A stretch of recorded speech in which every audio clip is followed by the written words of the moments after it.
What's up, my PT peeps? One Eye Bri back to talk about The Walking Dead Season 7, Episode 13, review and discussion. Spoiler warning if you haven't seen the episode, obviously, as we're going to talk about the episode, and we don't want to ruin it for you if you haven't seen it and not up to date, but here we go, guys. So, overall, I thought 713 was a good episode. From what I heard previously before the episode aired, I thought it was going to be much better than it was. I guess I had higher hopes for it, but Ben Richard died. We knew it going in. It just kind of sucks. Mainly for Ben. Richard, you know you were going to sacrifice yourself or you were going to die or something on there too. But Ben, I just feel bad for that guy. He didn't ask for this. He was there kind of sticking up for everyone, becoming a character you like. And when they give him more lines and they give more things, you know they kill him off. That's what Gimple and the Walking Dead people like to do. Richard is like, come on, just take me. Do it now. Do it now. But, you know, Richard gone. Crazy Morgan, and it was only like half Crazy Morgan too. He wasn't like just killing people on a rampage. He killed Richard and then talked to Gavin and talked to the Saviors and said, we understand, we get it. Taking Richard, burying him, and Richard had to go. So I didn't really feel bad for him, but people were saying in our community, or walking the community page on Facebook, join it if you haven't, but it's like they're cutting down the gore is what people are saying even more. As when Morgan was choking Richard, they didn't really show that much of it. It was kind of off screen, kind of thing like that too, especially with Benjamin shot in the leg. The screen went blank. Didn't really see much of it on there too. But, you know, what do you think? Post your comments below. Are they still cutting down the gore? I'm going to go with yes. But, you know, hopefully whatever. But Morgan talks to Gavin and kind of eases it over a little bit. Did you notice the promo picture of this silhouette with the shadows was the Kingdom here? From this picture right here. I thought it was a good thing. And there's a lot of Kingdom pictures of the promo photos. And it's kind of cool to see that. I thought this was the Kingdom when the promo photos came out. And it was. And I just don't like it when Ezekiel's just giving his guns away and doing this and backing down. I mean, I understand that he's just trying to ease it over and appease it. But it's just pissing me off still. Now, I loved Nabila, I forget her name, how they said it, but I just love this character, and the Kingdom has great secondary characters. Jerry, this woman on there too, when she comes out to tell Ezekiel the bad news about the weevils, about them eating the crops, and they got to clean up, and they got to start over, and they got to start fresh, that she's scared of Shiva. And I don't know, I would be a little like taken back too if I didn't know Shiva, if I wasn't like comfortable around the animal, but you know, and when she's like, I just pissed my pants, you know, like it was just so funny. Like it was just a simple little line. I mean, it's probably 30 seconds of dialogue, but it's hilarious. And I'm going to remember that character. And the Kingdom has the best secondary characters of the season by far that I love and I want to see more of. We need more of the Kingdom. We need more characters like this. And it's great. I feel bad for Ben's brother. I don't know his name, but I guess who's going to teach him? Is Crazy Morgan going to continue to teach him? Is he going to become an asset for the Kingdom down the road? Hopefully. Now, the big somewhat news is Carol is about to join the fight. She ends the episode coming back to the Kingdom, living in the Kingdom, going to be there, ready to fight, join Ezekiel, to join Rick, to take down the Saviors and Negan. And I'm ready, man. I'm so ready. I cannot wait. And I love Carol. I understand the writing of the Carol. She's got to hide there and she's got to do this, and this will be her connection with the Kingdom. And the Kingdom was probably one of the best spots for her because she could be in solitude and be there and still be protected on there. But it was getting annoying after a while. I mean, my God. It's basically almost a full season of this.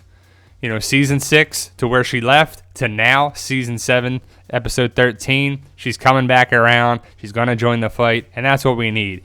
We need Carol and we need Ezekiel to join the group, and we need more characters to win. We need the survivors to start winning. We still haven't got that big victory yet. Rick and them are still getting guns. They're doing this. There's only one way to do this, right, Carol? Kill fucking Saviors and Negan and whatever. One way to do it. Carol's way. Let's kill him, right? So I can't wait to see that. Carol, we need badass Carol, and hopefully she continues to be badass. She doesn't get cold feet when she has to kill or doesn't set her back or do whatever. We'll see probably a little bit of that in the finale in the season 8. I can't wait for that for sure. Can't wait for season 8. But Carol and Morgan, they had it out, and I understand why Morgan didn't tell her, but then he told her at the end because he was saying goodbye. He was like, you know what? I might die. She needs to know this information.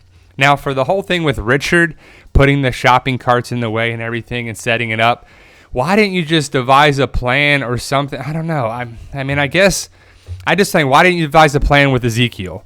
But, Ezekiel didn't want to do it, so he felt like his hands were tied and he had to do something. But it ended up getting Ben killed and caused us all a problem on there too. And it's just a shame. It's just a shame for Ben had to die in regards to Richard. And when they're trying to go against the Saviors and they're not doing a plan for that, someone else dies. With the whole burial, Richard gets buried in this grave. The Katie bag was his daughter's, and it was a shame. It was a shame that this all had to happen, but Richard is buried there, and there you go. So it's a shame that Richard's character had to do this, but that's really the character from the comic. It will affect Ezekiel going forward, and Ezekiel hopefully will not be so, a pacifist going there and just give the Saviors what they want. He needs to step it up. And this whole altercation really got annoying with, the cantaloupes and holding one back and 11. And I understand that Richard had to try something and the writers had to do something. There had to be some sort of it here too. But it was just kind of cheesy over one melon that this one guy was going to, kill him on there too. And they drove that whole big truck and all this stuff for just 11 melons. They weren't giving them anything else. But that's the story we got and everything there. But overall, I thought the episode was good. I was hoping it would be much better. Like, I wished that Ezekiel and the kingdomers would kill these people. Eventually, hopefully they do. Gavin's kind of a nice guy. He's probably one of the better, lead people of the Saviors that are there too. But Ezekiel, I just wish they killed mainly the long-haired fucking guy, Jared. But the rest of them, I just wish they took him out. Ezekiel gives the guns away because he's still trying to make it work, and his hands are tied, and I guess he didn't feel it was the right time, and maybe more people would have died. Even Ezekiel might have died. But I'm just ready for them to fight the Saviors already. We got Crazy Morgan, half Crazy Morgan, like I was saying before. I don't think he's full crazy because he, stopped himself from killing Gavin or doing this or attacking them. He kind of just talked about it. He was sharpening the spear at the end to say that I'm going to kill these people when he sees them, which is kind of cool to see. Carol joining the fight with Ezekiel. Like, we're not going to see them again to the finale, I believe, is the way the episode breakdown is on the online. But I don't know. We'll see. Morgan, half crazy mode. I gotta clear. I must clear. All I know is that if Morgan or somebody needs to kill this fucking guy, Jared, and it needs to happen in a satisfying way. Probably won't happen till season 8, but I just want to see that already. How about you guys? So, season 7, episode 13 in the books. What did you make of it? I thought it was pretty good. Wasn't great, but it was a good episode for sure. Check out the Walking Dead community page on Facebook if you like this channel, you like the group. If you do like this channel, hit that subscribe button. Really help us out, guys. You guys are awesome. Post your comments below what you think of 713. Like, share, subscribe, all that good stuff. You guys are awesome, and thank you for watching.